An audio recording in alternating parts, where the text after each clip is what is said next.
One, COVID has had an immeasurable impact on every facet of our lived reality and continues to reshape the way we think about everything.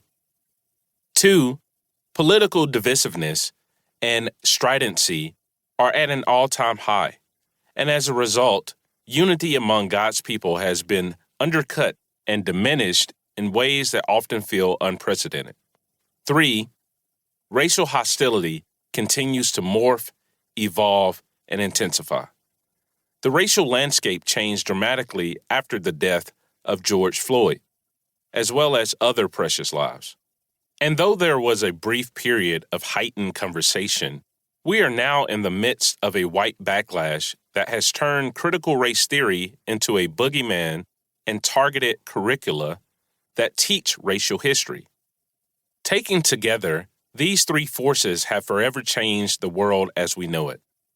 As Lester communicates in All God's Children, we must move forward and confront the old ways things have been done in order to learn a new way of standing in solidarity with one another. Essentially, we must move into a new way of relating and commit to this type of change. But as true as that is, it also raises difficult questions. What exactly needs to change? And what does that change look like? And how do we participate meaningfully and practically in seeking that change? These are wilderness questions. They are questions that come in the in-between times as we navigate confusion and disorientation. It is exactly at this point where All God's Children becomes a balm for the soul, and Terence emerges as just the God that we need as we learn to navigate this confusing wilderness. One of the first stories you will hear about Terence is his experience of pastoring in both a black church and a white church amid the forces listed previously. From this special vantage point, he is able to help us listen in on critical conversations and learn invaluable lessons for the journey ahead. The uniqueness of Terence's vantage point then continues to shine throughout his book. He is pastoring those of us reading it and creating a roadmap for how to move forward through this wilderness. And for those of you who are white, as I am, this is especially important. If nothing else, this wilderness is a season of revealing and of reckoning. It is critical that we do not miss the opportunity to see what we do not see and learn what we do not currently understand. Nobody ever comes out of a wilderness the same. We are always formed in the wilderness, one way or the other. We become harder or softer, warmer or colder, more curious or more deeply dug in, more open or more distant, more gracious or angrier.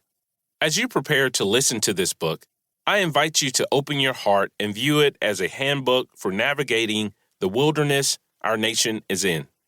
Allow Terence to pastor you in your quest for deeper formation that leads toward greater sight, greater understanding, and ultimately greater love for God and neighbor.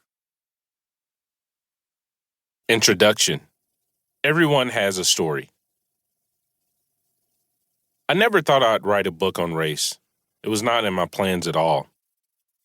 One reason is that for a decade, I've been focused intently on anti-poverty work, challenging systems of white supremacy through advocating for those who are poor and marginalized in the United States. The nonprofit organization I started alongside my wife in 2013, Love Beyond Walls, advocates for the unhoused community, which means most of my days are spent in communication with people who have been overlooked by society, who live underneath bridges or out of their cars while trying to work a job or trying to find their sense of worth and belonging while living on the streets.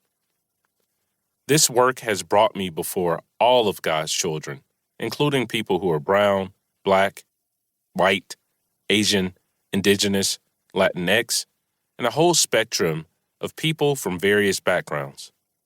As I've always said, relating to the heartbeat of when Martin Luther King Jr. decided to stand against poverty in Memphis, poverty affects everyone. It does not discriminate.